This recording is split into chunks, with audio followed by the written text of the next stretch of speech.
Ciao a tutti e a tutte e bentornati e bentornate sul nostro canale o benvenuti e benvenute se questa è la prima volta che capitate qui.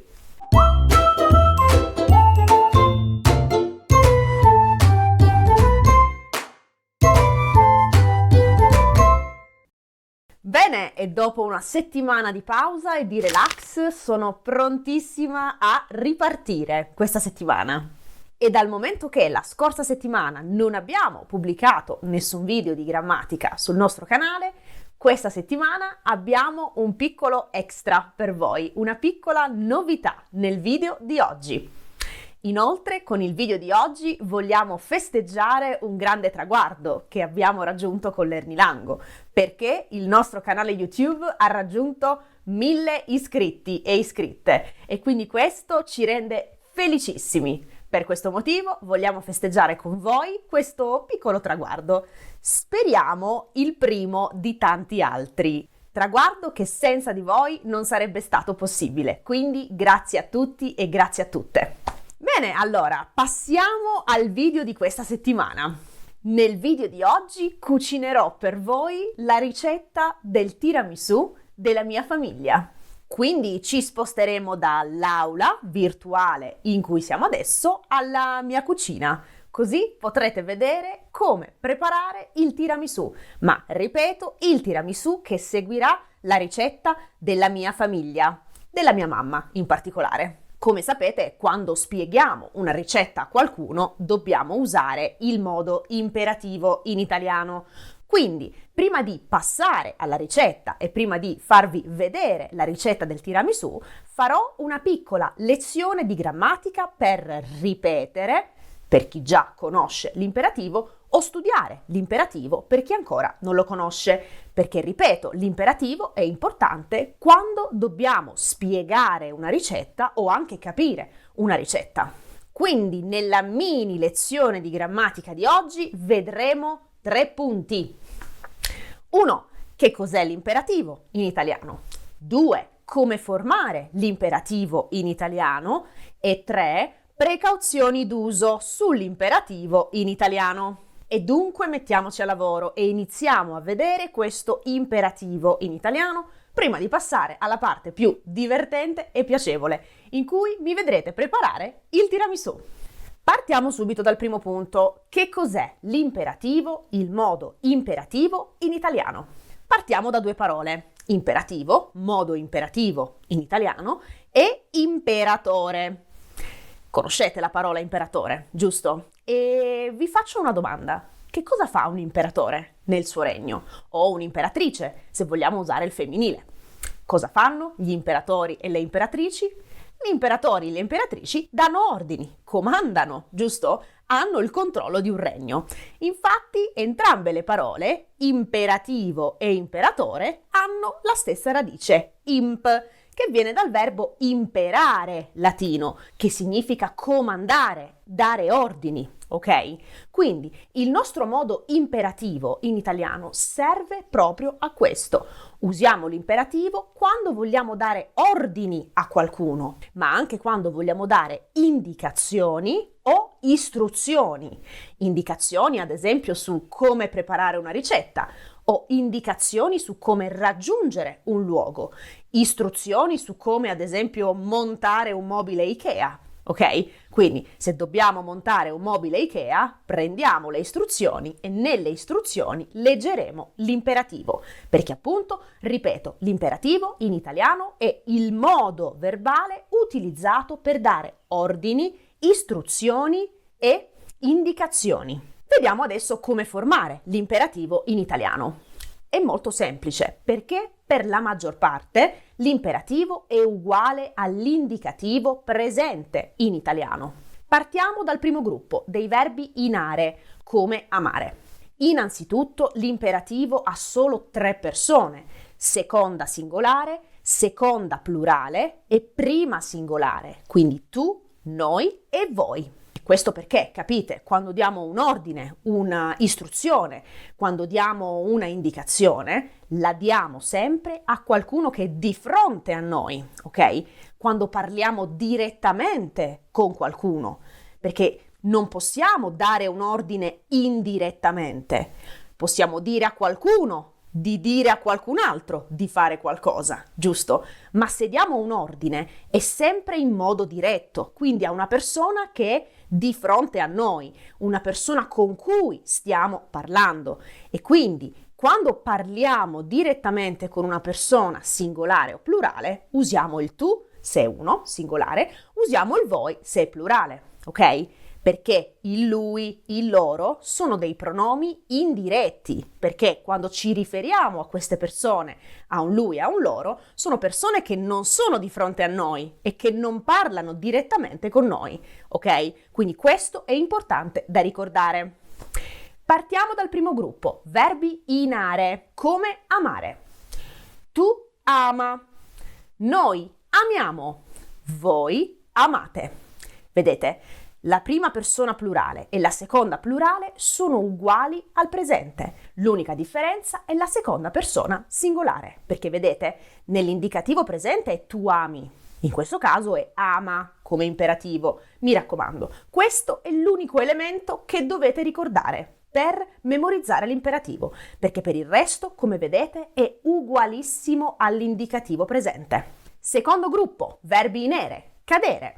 Tu cadi. Noi cadiamo, voi cadete. Vedete, in questo caso non c'è niente di nuovo da ricordare, perché è uguale, precisamente uguale all'indicativo presente dei verbi in ere. Ed infine, ultimo gruppo, verbi in ire, come dormire.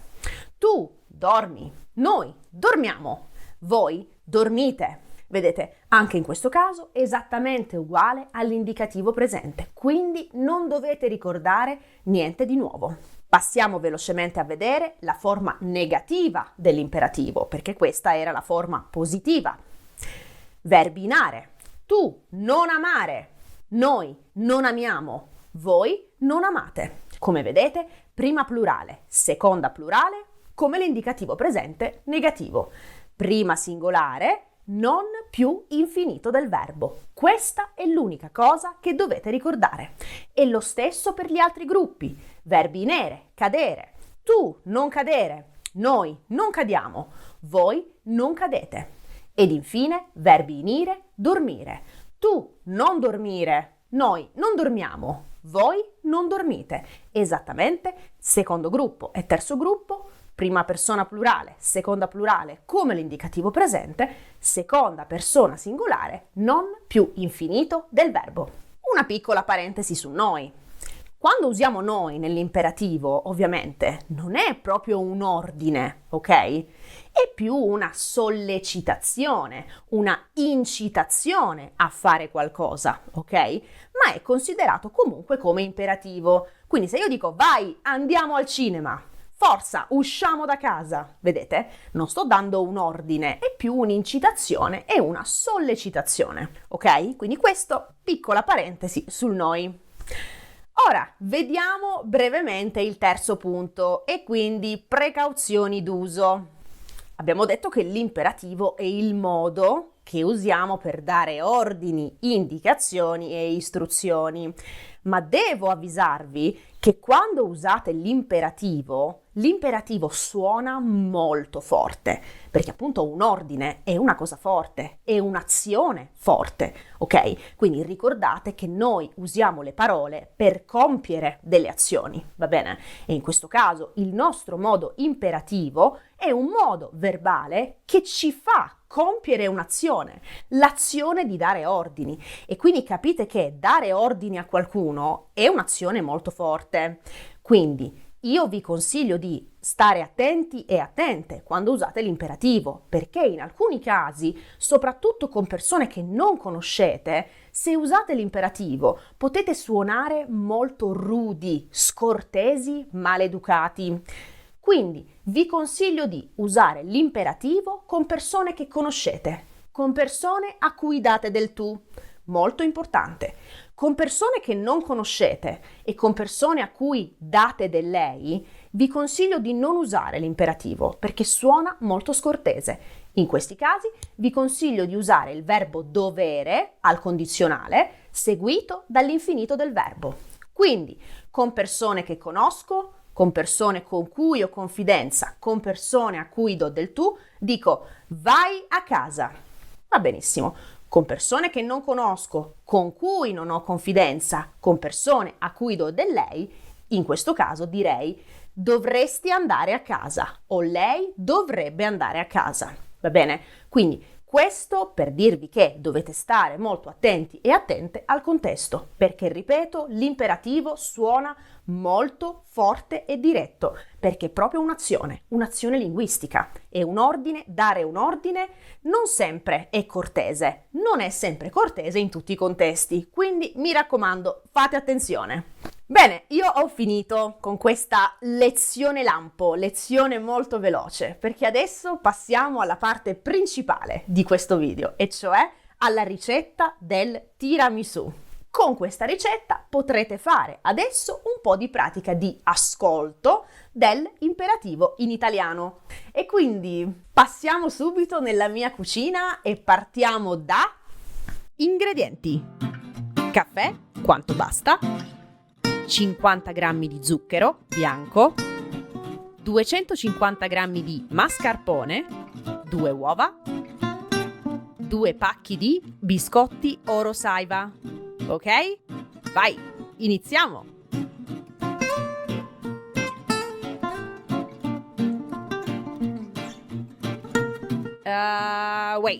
Aspettate un attimo, una piccola puntualizzazione prima di andare avanti. Perché i biscotti Oro Saiva e non i savoiardi? Come sapete, i savoiardi sono i biscotti che si usano nella ricetta tradizionale del tiramisù. Ma a me non piacciono tanto questi biscotti perché sono molto spugnosi. Hanno cioè la consistenza di una spugna e non mi piacciono per niente. Non mi piace neanche il sapore che hanno. Quindi nella mia famiglia preferiamo usare i biscotti Oro Saiva, che sono un po' come i biscotti digestivi, perché sono molto più friabili, molto più croccanti e quando assorbono il caffè diventano morbidissimi e buonissimi. Quindi questa è la ricetta del tiramisù della mia famiglia. Noi non usiamo i savoiardi. Seconda puntualizzazione. La quantità degli ingredienti che vi ho indicato vale per una mezza porzione. Quindi se volete raddoppiare o triplicare le porzioni, dovete semplicemente raddoppiare o triplicare la quantità degli ingredienti. Bene, e allora iniziamo con questa ricetta. Adesso userò la seconda persona dell'imperativo. Userò dunque il tu per spiegarvi la ricetta. Così potete fare pratica d'ascolto dell'imperativo. Non uso il voi perché il voi è troppo facile e per la maggior parte uguale all'indicativo presente. Quindi lasciamo il voi ed entriamo nel tu per spiegare questa ricetta. Allora, parti dal primo passaggio. Rompi le uova e separa i tuorli dagli albumi, cioè la parte rossa dalla parte bianca dell'uovo.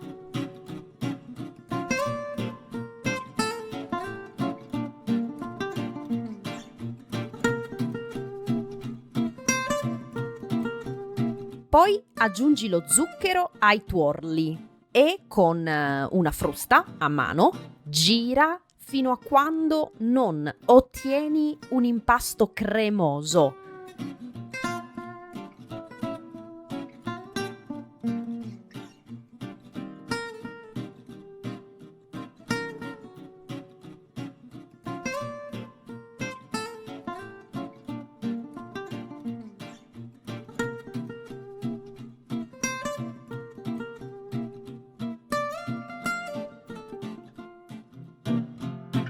Poi aggiungi il mascarpone a questo impasto cremoso e continua a girare.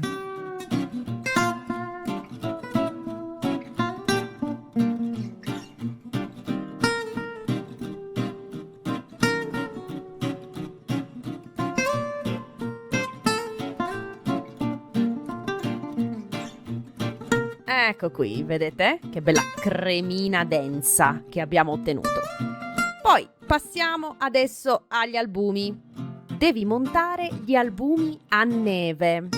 Io ho questo oggetto che uso, è un oggetto per montare gli albumi e la panna a mano, quindi come vedete basta girare, basta un po' di forza, ma tu puoi farlo in vari modi. Puoi usare una frusta elettrica o puoi farlo a mano, perché no? Ognuno ha i suoi metodi per montare gli albumi.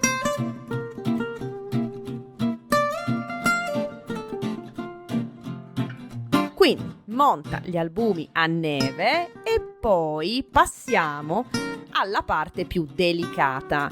Adesso devi unire con un cucchiaio gli albumi all'impasto cremoso che abbiamo creato prima. Ma attenzione! Con un cucchiaio aggiungi gli albumi montati a neve e gira l'impasto dall'alto verso il basso. Con questo movimento, vedi? E soprattutto lentamente, perché se non fai lentamente gli albumi si smontano e la crema alla fine sarà liquida. Invece noi dobbiamo ottenere una crema densa.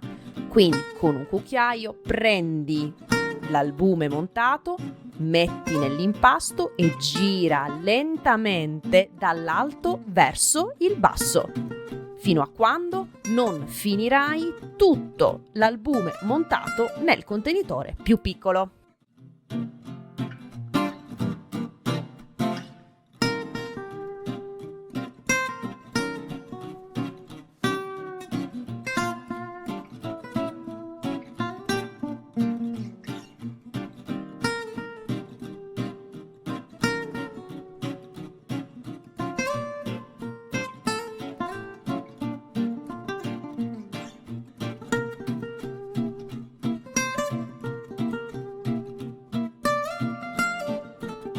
Bene, adesso che la nostra crema è pronta, assembliamo questo tiramisù. Prendi una teglia, apri il pacco dei biscotti, imbevi i biscotti nel caffè da un lato e dall'altro e sistemali sulla teglia. Primo strato. Dopo il primo strato di biscotti, metti uno strato abbondante di crema. Assicurati di coprire con i biscotti tutti gli spazi della teglia.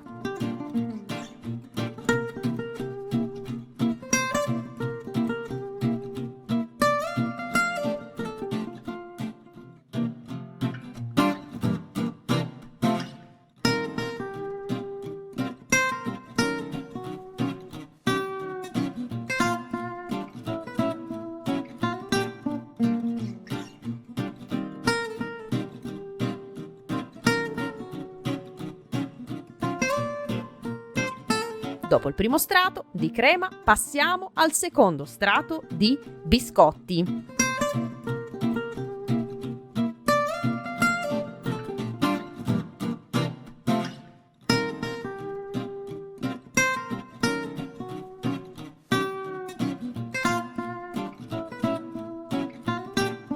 Finito il secondo strato di biscotti, metti un secondo ed ultimo strato di crema.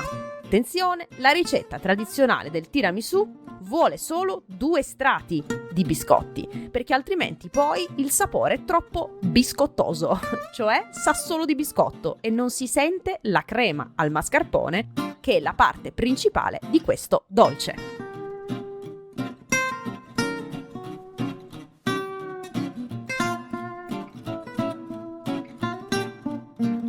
Finisci tutta la crema e, come ultimo tocco,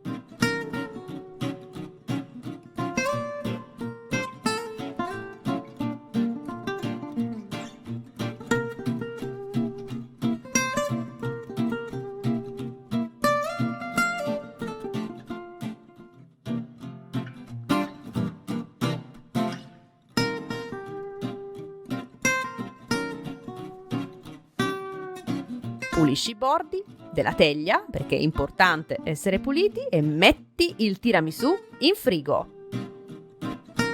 per circa 5-7 ore, direi. Passate le 5-7 ore, ecco il meraviglioso risultato.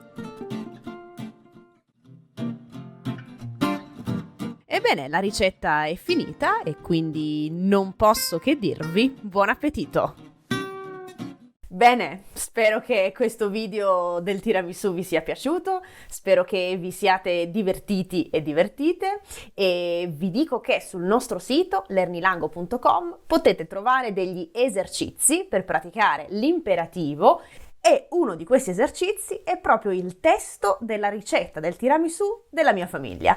Così, se volete cucinare anche voi questa ricetta del tiramisù, potete leggere l'esercizio, completare l'esercizio con l'imperativo e leggere la ricetta per riprodurla da soli.